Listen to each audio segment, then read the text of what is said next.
When I mention that I have more than 2,000 names on my computer program for my family tree, people often ask, how far back does it go? And where on earth did you get all that information? Many years ago I started listing family connections on paper, but when computers became available, that made everything so much easier to keep track of the ever-expanding pile of information. I now use the Family Tree Maker, and a typical screen looks like this. It shows close relationships to the names selected from the list and can be easily followed along any particular line. For a person, available media can be added. And for instance, this photo of my great-grandfather's family was taken about 1911. And available written information can also be copied in for that person.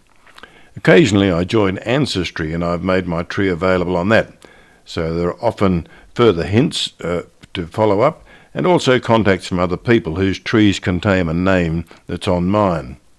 To start to answer how far back can you go, the program can generate a number of charts, and the pedigree chart is one. There are options as to which people are included, which known facts, how many generations, size, type of font, and photos can be added as you see here. This one goes back to my great-great-grandfather, Daniel Henry Fry. So I've started the next chart with his name. I have a family Bible presented to him on his marriage by his mother, Elizabeth Fry, which records all the names of the next two generations, including my grandfather, Henry Gurney Fry. Daniel's parents were Joseph Fry and Elizabeth Gurney. Elizabeth, a devout Quaker, became famous as Elizabeth Fry, the prison reformer, and from 2002 to 2017, her portrait was on the English £5 note, and there's a plaque in central London on the corner of the NatWest Bank opposite Mansion House.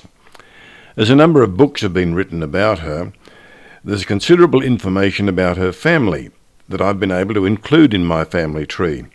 You may note that my second name is Gurney, as is my father's and grandfather's. My son also has Gurney as a second name, and so does his son.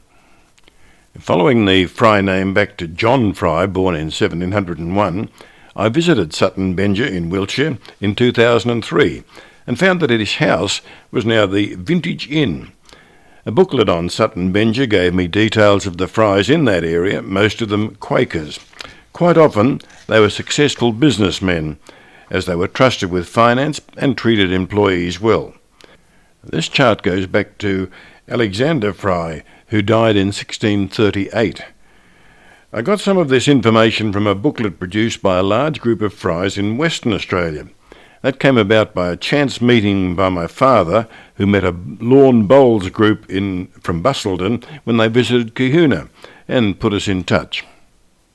I also came across a family history magazine which contained an article about the Fry family, including a chart showing Joseph and Elizabeth Fry, and Joseph Fry, the founder of Fry's Chocolates.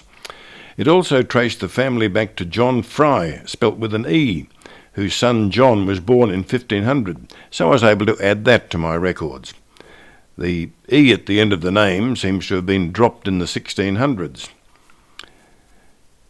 Coming back to Elizabeth Fry, née Gurney, it's possible to trace her ancestry back, as the family has long held a chart produced by the Francis Galton Laboratory of National Eugenics, probably in the early 1900s. It's headed as a pedigree showing connections of Barclays with noteworthy ancestors, with entries going back as far as Alfred the Great, 849 to 901. The section shown here is only about a quarter of the chart, but it does include Elizabeth Fry. Her grandmother was Catherine Barclay, and her great-grandfather David Barclay. On the chart, we can trace him back to John Gordon, and then from John Gordon back to Margaret, one of the illegitimate daughters of James IV of Scotland. James lived from 1473 to 1513, so in this case we're just back to the 1400s. I've often wondered just how accurate this chart was, until I found some supporting evidence. One of the members of the Western Australian Frys was Tim Fry, who was aiming to list all of Elizabeth Fry's descendants in Australia. and when we were put in touch, he supplied me with this chart, in which I found my name. He also had a chart prepared by the College of Arms, London, which included Catherine Barclay, Elizabeth Fry's grandmother, giving the same ancestors back to James IV of Scotland, thus validating the eugenics chart. Having followed my father's tree back, it's now time to follow back my mother's tree as well, and see how many of the life stories I can fill in. So, back to it.